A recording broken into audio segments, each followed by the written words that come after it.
আসসালামু আলাইকুম রহমতুল্লাহি ওবারাকাতুহ। সম্মানিত দর্শক, এক ভাই প্রশ্ন লিখেছিলেন, আমি যদি এশার নামাজের পরে বেতের নামাজ পড়ে ফেলি, তারপরে অন্য অন্য নামাজ পড়া যাবে কি না, যেমন সালাতুল হাজত অথবা তাওবার নামাজ অথবা সালাতুত তাসবিহ, যে কোনো নামাজ নফল নামাজ পড়া যাবে কি না বেতের নামাজের পরে। তো এই প্রশ্নের উত্তর হলো, রাসূল করিম সাল্লাল্লাহু আলাইহি ওয়াসাল্লাম বলেছেন, তোমাদের রাতের শেষ নামাজ যেন হয় বেতের নামাজ। অর্থাৎ আমরা রাতে যে নামাজটা পড়ি বেতের নামাজ, এই নামাজটা হলো রাতের শেষ নামাজ। প্রথমে মনে রাখতে হবে, আল্লাহ রাসূল সাল্লাল্লাহু আলাইহি সাল্লাম তাহাজ্জুদের নামাজ পড়তেন এবং তাহাজ্জুদের নামাজের পরে বেতের নামাজ পড়তেন। তবে কেউ যদি তাহাজ্জুদের নামাজ না পড়ে, তাহলে এশার নামাজের পরে বেতের নামাজটা পড়তে হয়।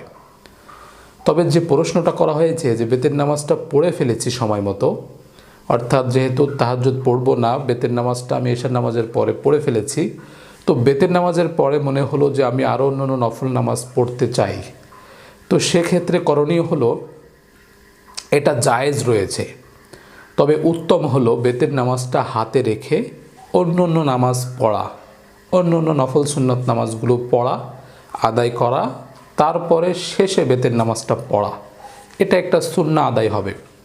যেহেতু আল্লাহ রাসূল সাল্লাল্লাহু আলাইহি সাল্লাম রাতের শেষ নামাজকে বেতের নামাজ আদায় করতে বলেছেন, অতএব আমাদের এই সুন্নাহ মেনটেন করা উচিত যে আমার এশার নামাজের পরে নফল সুন্নত, অন্যান্য নামাজ, কাজা নামাজ যা আছে সব শেষ করে তারপরে আমি বেতের নামাজটা পড়ব।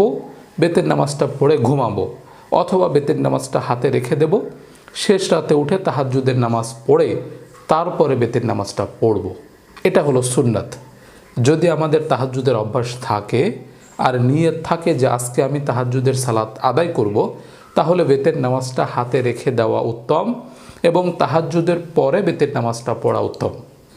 তবে যদি তাহাজ্জুদের নিয়ত না থাকে, তাহলে এশার নামাজের পরে হাতে যে নামাজগুলো আছে নফল সুন্নাত অথবা কাজা নামাজ অথবা সালাতুল হাজত অথবা তাওবার নামাজ, যে কোনো নামাজ এশার নামাজের পরে পড়ার পরে এরপরে বেতের নামাজটা পড়ে নামাজ শেষ করা, এটা একটা সুন্নাহ আদায় হবে।